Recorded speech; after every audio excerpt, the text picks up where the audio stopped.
बड़े प्यार से बैठिए, बड़े आराम से।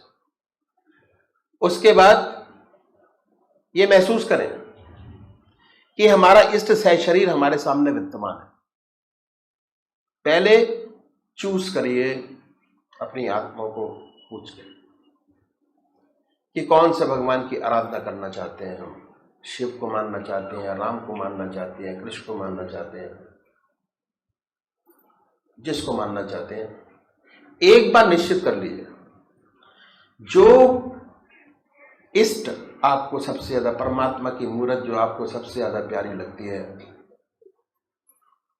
सबसे ज्यादा प्यार जिसके ऊपर आता है। अब ये मानिए कि घर के अंदर 4 बच्चे आपके हैं, जो सबसे प्यारा बच्चा है वो आपका इष्ट होगा। इतना सारा समाज है, उसके अंदर जो सबसे प्यारा भगवान आपका होगा, जो सबसे प्यारा होगा वो आपका इष्ट होगा, जिसकी रह रह के आपको याद आती है। अगर बच्चा आपका प्यारा बच्चा आपसे दूर देश में है और वहां उसकी कोई तकलीफ हो जाती है तो रह रह के उसका ख्याल आता है, और जब तक आत्मा चैन नहीं देती जब तक उसकी खुशखबरी हमको मिल ना जाए। इतनी तड़फ अपने इष्ट के प्रति आपको होनी चाहिए। सर्वे सर्वा हमारा वही है। ये भाव की बात मैं आपको बता रहा हूं, ऐसा भाव होना चाहिए कि हमारी जिंदगी जो दी तो उन्होंने दी, हमारी चाल चलन जो दी है वो उन्हीं से है, हमारा सब कुछ उन्हीं से है, हमारे बच्चे भी उन्हीं से ही हैं। जो वो चाहते हैं वो घर के अंदर होता है। इतना ऊंचा भाव आपका आपके इसके प्रति होना चाहिए। तो बड़े प्यार से बैठिए, भाव बनाइए, और भाव बनाने के बाद ये महसूस करें कि हमारा इष्ट सह शरीर हमारे सामने विद्यमान है। सह शरीर है, फोटो में नहीं है। हम अक्सर अपने इष्ट देव को अपने मंदिर में छोड़ के चले आते हैं, भाई यही गड़बड़ी हो जाती है। घर के अंदर शिव जी को जल चढ़ाया बड़े प्यार से,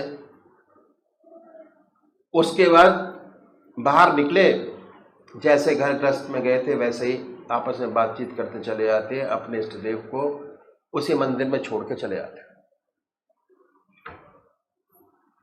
बड़े आराम से। वो नहीं करना हमको। हमको अपने इष्ट देव को अपने साथ लेके चलना है। वो कैसे होगा? वो होगा ध्यान करने से। एक स्टेज पूजा की और ऊपर हो जाइए। अब तो क्रिया योग करते थे हम लोग, अब हम ध्यान योग करेंगे। ध्यान, मेंटल, आजकल जो पढ़ने वाले लोग कहते हैं mental mathematics, mental English, mental physics पढ़ने वाले बच्चे लोग, क्या अगर उनसे पूछा जाए इतना गुणा इतना तो क्या होगा, फौरन मेंटल कैलकुलेशन करेंगे, बता देंगे इतना का इतना होगा। और हर इंसान आनंद के लिए जीता है। किसी को बीड़ी पीने में आनंद आता है, किसी को अपने बच्चों को देख के आनंद आता है, किसी को पिक्चर देखने में आनंद आता है। मगर वो आनंद जो है वो कांस्टेंट नहीं है, एक सम नहीं है। कभी आनंद की लहर अच्छी होती है और कभी दुखी होता है उसके अंदर, कोई कांस्टेंट नहीं है।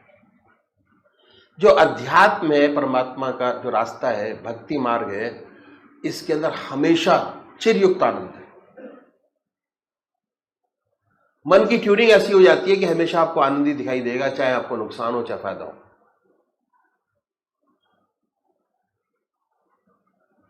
क्यों?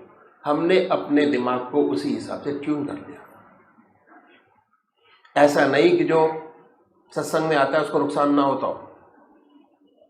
भाई बिजनेस बिजनेस है, नुकसान भी होता है, फायदा भी होता है। उतार भी है, चढ़ाव भी है जिंदगी में। जब तक कहना चाहिए कि दुख है तो सुख का एहसास नहीं है, सुख है तो दुख का एहसास नहीं है, दोनों एहसास है, ये पैरेलल चलते हैं। और एक आनंद को प्राप्त करने वाला आदमी, उसके लिए सुख और दुख बराबर सा हो जाता है।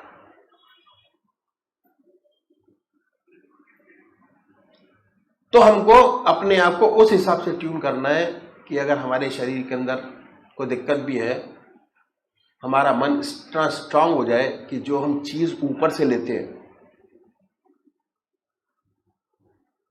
उसका इमीडिएटली इफेक्ट होना चाहिए बॉडी के अंदर। और कब होगा? जब हमारा मन जो है बहुत स्ट्रांग होगा, मन निरोग होगा। मन में ही रोग पलते हैं सारे, और रिफ्लेक्शन बॉडी के ऊपर होता है।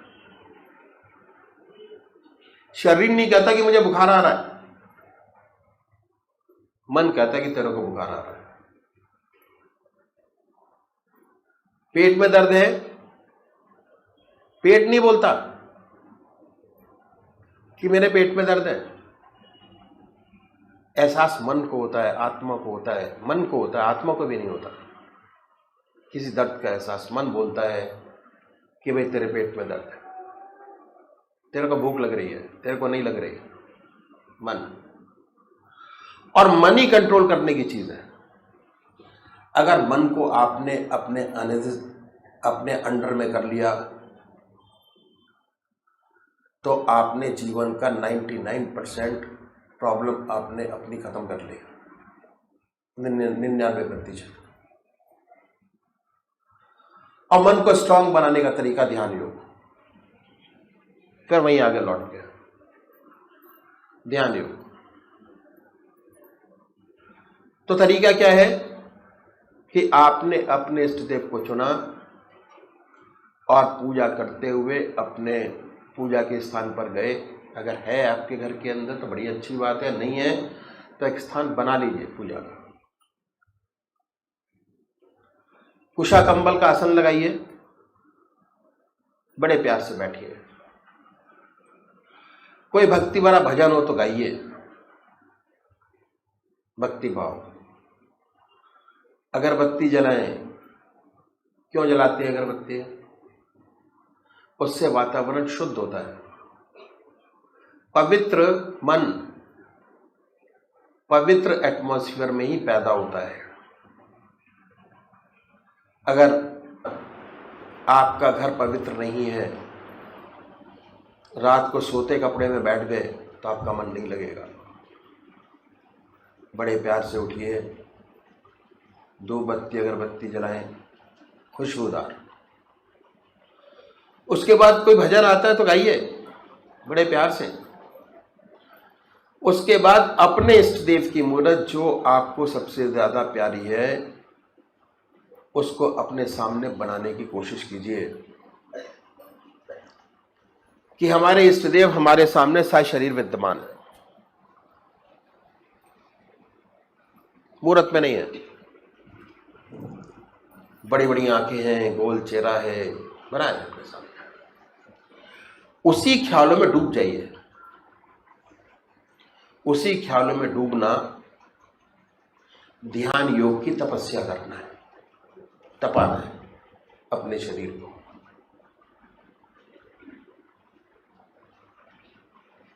अपने शरीर को तपाना।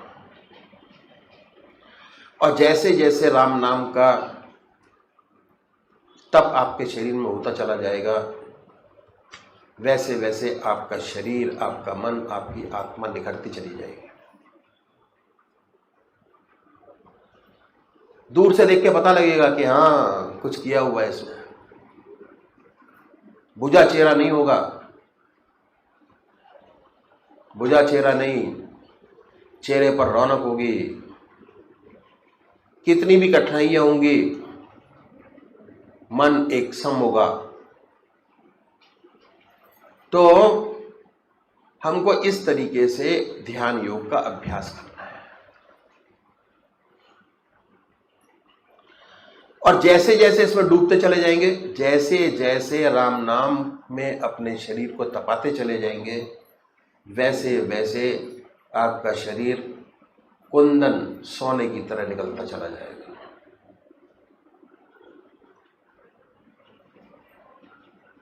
तो अभी एक भजन होगा और भजन के साथ साथ सभी भाई बहन अपने अपने इष्ट का ध्यान करेंगे।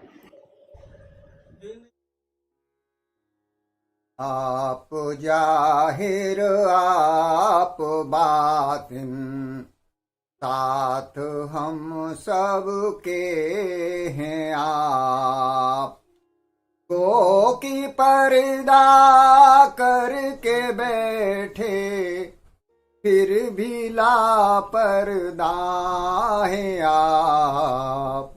आप जाहिर आप बातिन, साथ हम सबके हैं आप।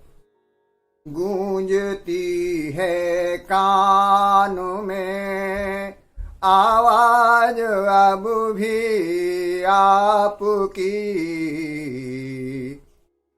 पद्म में जलवानुमा से सामने बैठे हैं आप। गो की पर्दा करके बैठे, फिर भी लापरदा हैं आप। दिल के टुकड़े आपके हम आप कहते थे हुजूर। दिल के टुकड़े आपके हम आप कहते थे हुजूर।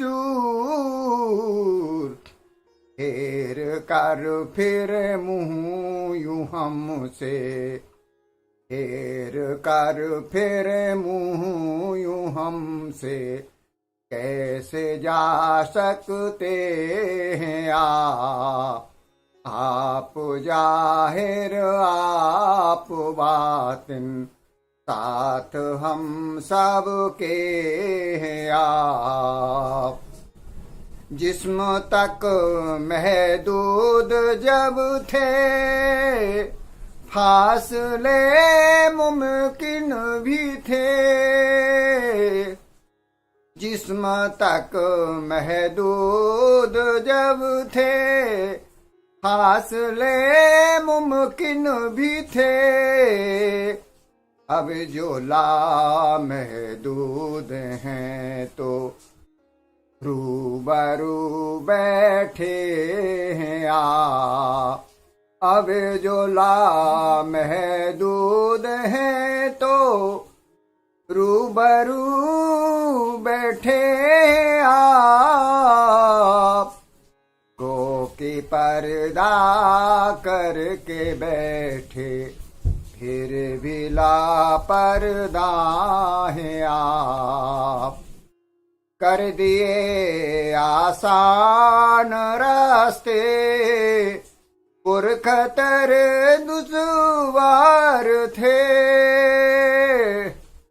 कर दिए आसान रास्ते, पुरखतर दुश्वार थे। फिर भी जो कोई गिरे तो हटी उठा लेते हैं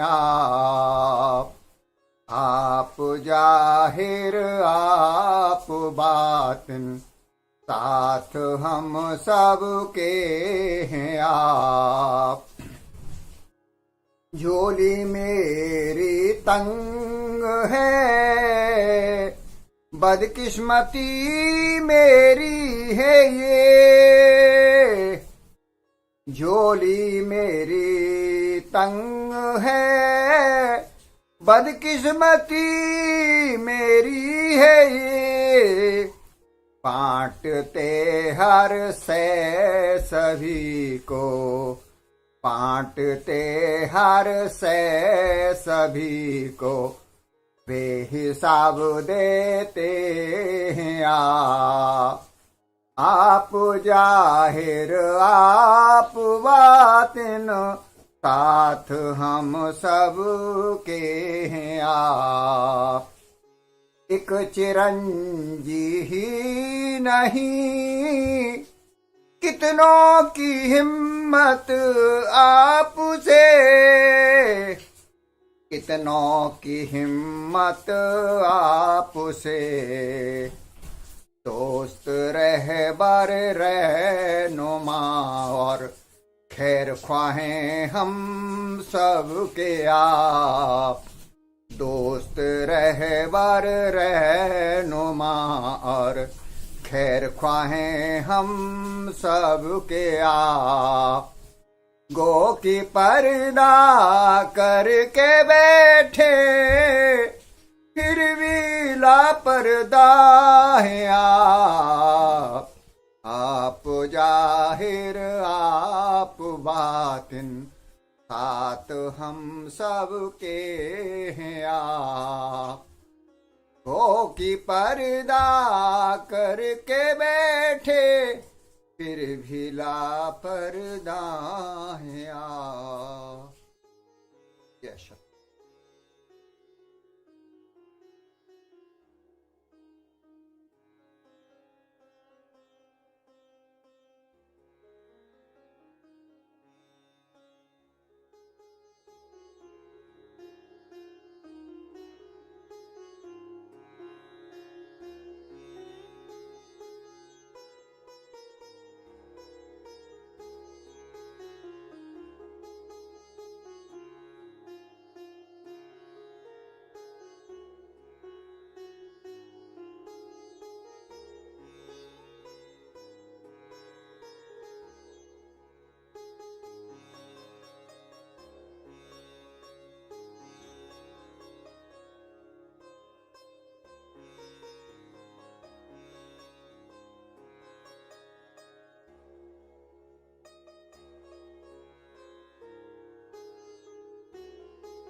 जय सगोदेव, जय पाषाण। श्री ब्रजमोहन वचनामृत भाग 2। फतेहपुर सत्संग स्थान फतेहपुर, सन 1948। सुनि गिरजा हरि चरित सुहाए, विपुल विशद निगमागम गाए। हरि अवतार हेतु जही होई, इदमिथ्यम कही जाई न सोई। रात्रि के लगभग 8:30 बजे 4 या 5 सज्जन सत्संग के लिए पधारे। सत्संग बैठक में ही हुआ था। बैठक में एक तख्त पोष पड़ा हुआ था। लगभग सभी भाई श्री सगदेव जी के साथ इसी तख्त पोष पर ही विराजे। 1 या 2 भाई पास पड़े मूढ़ों पर बैठे। आने वाले सत्संगी भाइयों में केवल श्री शिव प्रताप नारायण जी को छोड़कर सभी वृद्ध थे। श्री सगदेव जी के साथ साथ सभी भाई ध्यान में डूब गए। लगभग 1 घंटा ब्रह्मानंद में डुबकियां खाने के बाद सभी भाई सचेत हुए। तत्पश्चात श्री सगदेव जी ने फरमाया, प्रेम मार्ग को गुरु मत और ज्ञान मार्ग को मन मत कहते हैं। इष्ट पद मेराज हकीकत तक पहुँचने के लिए केवल 2 ही मार्ग है। पहला हृदय मार्ग, दूसरा बुद्धि मार्ग। हृदय मार्ग को परम मार्ग कहते हैं और बुद्धि मार्ग को ज्ञान मार्ग कहते हैं। प्रेम मार्ग में बालकों की भांति सच्चा विश्वास होता है और ज्ञान मार्ग में बाल की खाल निकालना। प्रेम मार्ग में केवल साधन और सत्संग की आवश्यकता है और दूसरे में पग पग पर ठोकरे हैं। गुरु मत का उदाहरण प्रेमी और प्रेमिका है। प्रेम और ज्ञान दोनों गुरु से मिलते हैं, परंतु अंतर इतना है कि प्रेम मार्ग का इष्ट अहंकार से अलग, पवित्र और स्वतंत्र है और ज्ञान मार्ग में अहंकार की बहुत सी सामग्री मिलती है।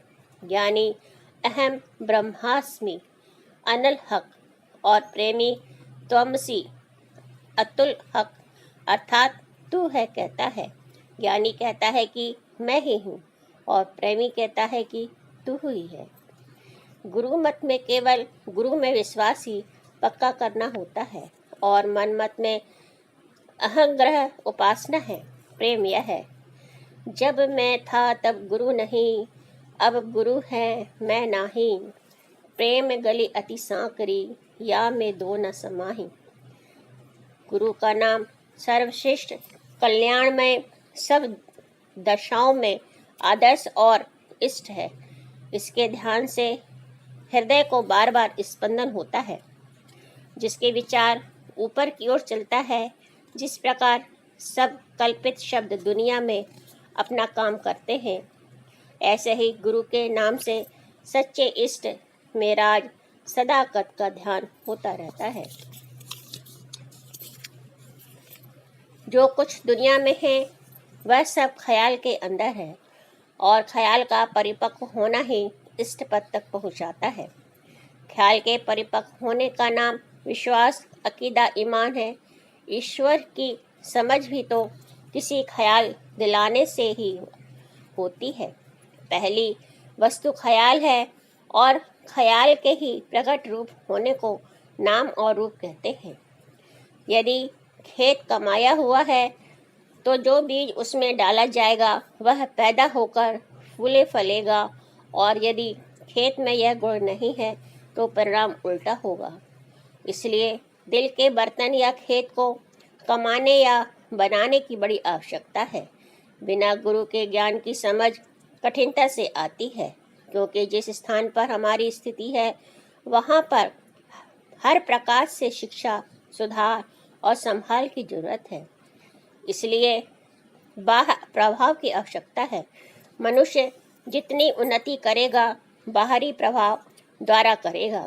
जो कुछ बाहर दिखेगा उसका प्रभाव स्वीकार करेगा। यदि बाह्य प्रभाव को एक प्रकार का मार्गदर्शक या ख्याल दिलाने वाला मान ले तो वह ही गुरु का काम देता है। यहाँ व्यक्ति विशेष गुरु नहीं है। विद्वानों और महात्माओं ने अनुभव से काम लिया है। मनुष्य एक प्रकार का मिश्रित साधन है और किसी दूसरे पर भी निर्भर है। इसके सब काम दूसरों के ख्याल दिलाने के अधीन है। प्रत्येक मनुष्य के लिए समय और योग्यता की आवश्यकता है।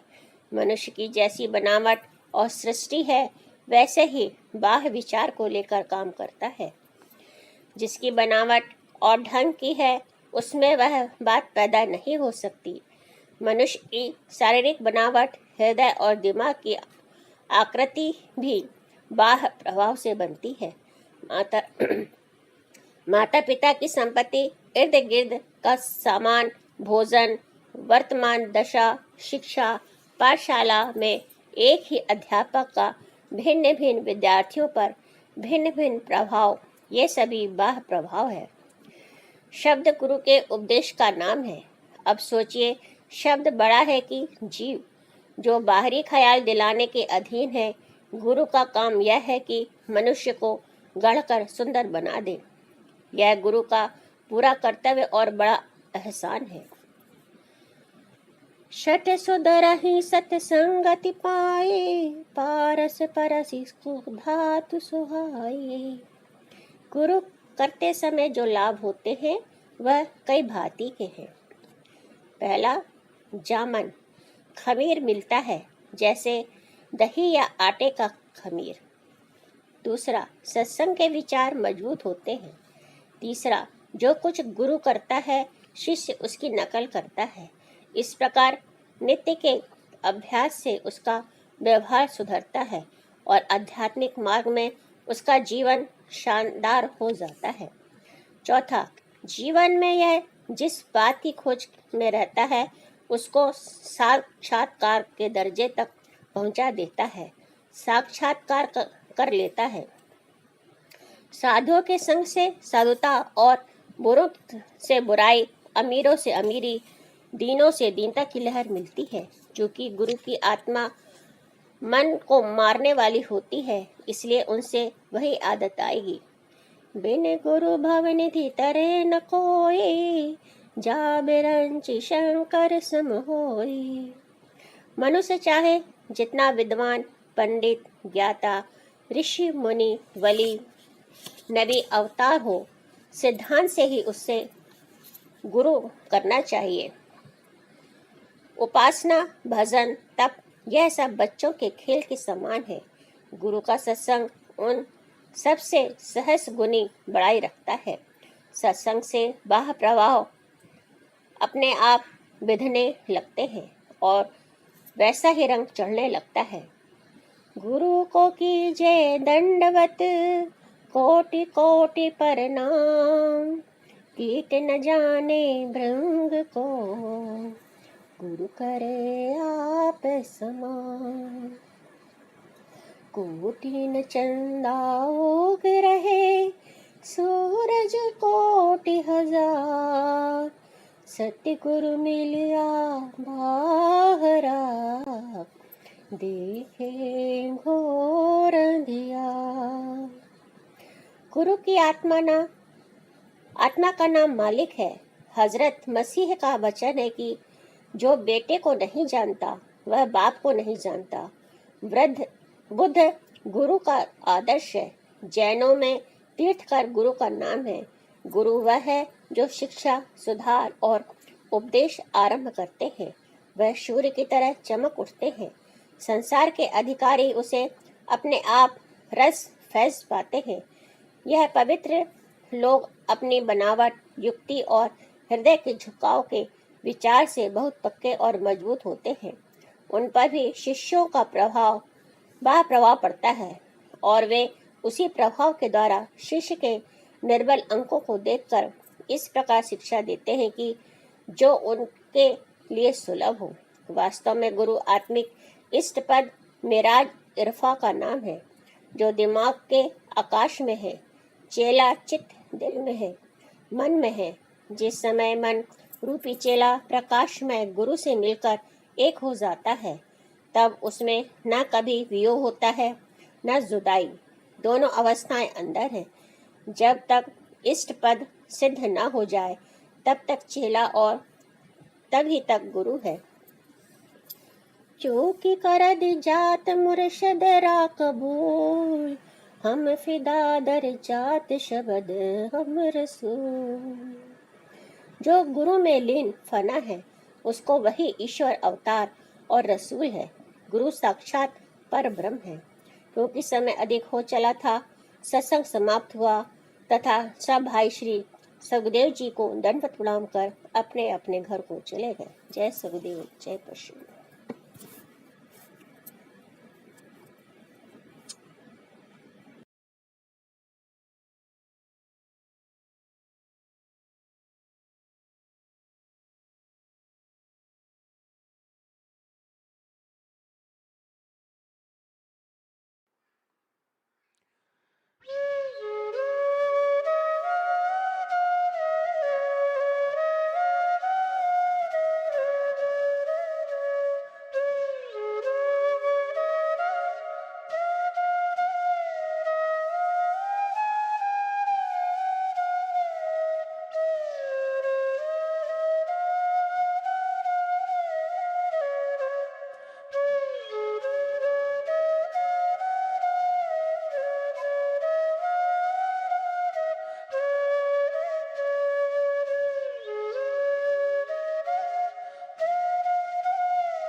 जय सद्गुरुदेव जय पद शरणं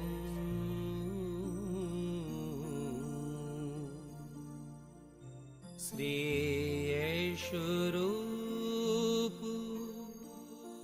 चरणं शरणं